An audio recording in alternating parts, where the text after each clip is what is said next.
Mais par contre, la situation est vraiment floue. On n'a pas de chiffres, on n'a rien. Alors c'est vrai que ce rapport a un mérite, il va vite à lire, parce qu'il n'y a pas grand-chose dedans. Alors j'ai, je crois, 7 questions, je vais très vite, Président. La partition a été jouée d'une manière extrêmement habile, avec ce rapport Philizot.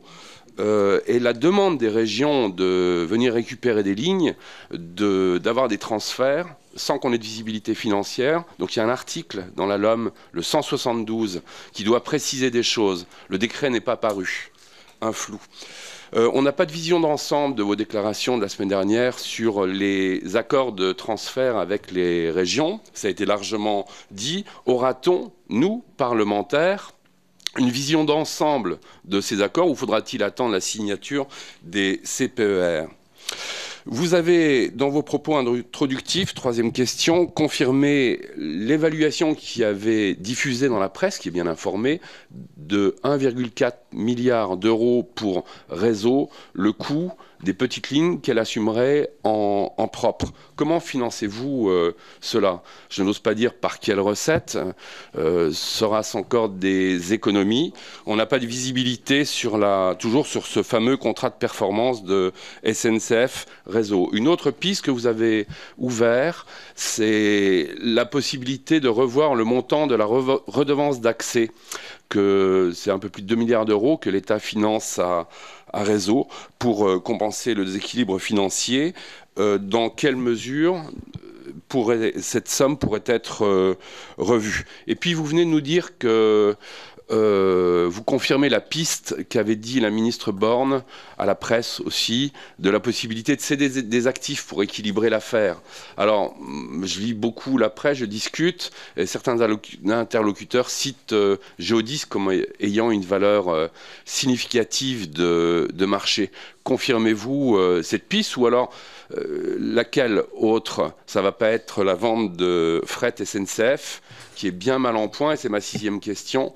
Quel avenir à fret SNCF?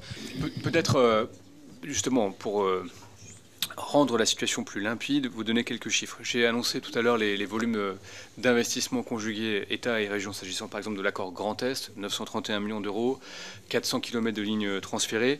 Et d'une manière générale, sur les 3 segments de lignes, on aurait 1500 km de lignes qui remonteraient en ligne structurante, environ 6500 km sur les 9000, qui feront l'objet demain, comme aujourd'hui d'ailleurs, de contrats de plan État-région, et à peu près 1000 km, je parle de potentiel, encore une fois, ça va se traduire dans les plans, 1000 km de lignes qui sont possiblement transférables au travers de l'article 172 de la LOM, dont le décret sera pris d'ici à l'été, que nous travaillons actuellement, mais dont le principe est bien la neutralisation en coût des transferts. Vous savez, il y a tous les sujets de soult, mais le principe, c'est bien effectivement d'arriver à la neutralisation financière de ces transferts, et nous avançons bien dans ce sens.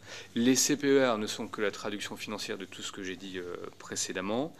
Sur les 1,4 milliard d'euros, je vous l'ai dit tout à l'heure, c'est un chiffre brut de dépenses, mais à ça, il faut évidemment ajouter les opérations déjà prévues dans les CPER, et de mémoire, il y a environ 330 millions d'euros. Les opérations évidemment d'optimisation industrielle de 10 à 15%, même si cela reste, à mon sens, conservateur. Les recettes, bon, c'est un peu complexe, mais qui sont liées actuellement au ristourne des péages qui sont actuellement faites sur les lignes UIC 7 à 9, et pour celles qui remontent, donc les 15, cette ristourne disparaît, et ce sont des recettes complémentaires de l'ordre de mémoire de 120 millions d'euros. Et puis les recettes qui sont liées à l'augmentation de trafic. Vous savez, jusqu'à présent, comme on fermait de plus en plus de lignes et qu'on avait de moins en moins de voyageurs, on avait des recettes qui baissaient. Et là, nous avons pris une hypothèse très conservatrice d'1% de trafic en plus par an, ce qui nous paraît tenable. Et quand on se compare avec d'autres pays, on s'aperçoit que c'est beaucoup plus. Donc tout ça fait un plan petite ligne à l'équilibre, même si nous avons souhaité nous donner des marges, et c'est la raison pour laquelle j'ai évoqué le chiffre d'environ 300 millions d'euros d'exposition sur 10 ans. Je fais le lien avec vos 2 questions suivantes. Donc sur la redevance d'accès, les 2 milliards, cela ne changera pas. Je n'ai pas lu les choses que vous aviez, mais cela ne changera pas. Sur la cession des actifs, cela renvoie au plan stratégique du groupe SNCF, qui a certainement, et nous en discuterons, des velléités de cession et d'acquisition, et tout ça doit évidemment trouver une forme d'équilibre dans la stratégie que veut développer le groupe SNCF par la voix de son président Jean-Pierre Farandou. Et pour votre dernière question sur le fret SNCF et le fret ferroviaire, qui sont deux questions évidemment extrêmement intéressantes, pour lesquelles nous menons une réflexion actuellement avec un conseil au ministère des Transports, et qui nous fait penser que d'abord, effectivement, fret SNCF va plutôt mal sur le plan financier comparé à à ses concurrents actuels au niveau européen. Dans un marché fret ferroviaire qui a beaucoup baissé, mais qui en fait depuis 2010-2011 est stable, mais qui est opéré aujourd'hui par des petits acteurs atomisés. Donc qui possiblement, de mon point de vue, est en voie de consolidation. Donc nous devons mener cette réflexion ici. Il y a certainement des choses à faire en lien avec d'autres partenaires européens. Vous savez qu'il y a trois marchés. Il y a le marché du train massif, c'est 70% du marché.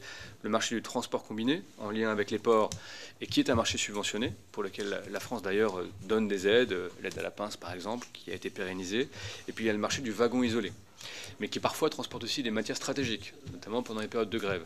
Donc tout ça est un sujet complexe et nous essayons d'y voir très clair et d'avoir des stratégies plutôt d'investisseurs avisés, s'agissant du fret, plutôt que des procédés d'attrition violente qui, à mon avis, ne résolveraient rien. Parce que dans un marché stable, atomisé, quand les acteurs se consolident, il ne vaut mieux pas être celui qui s'atomise en quelque sorte avant les autres.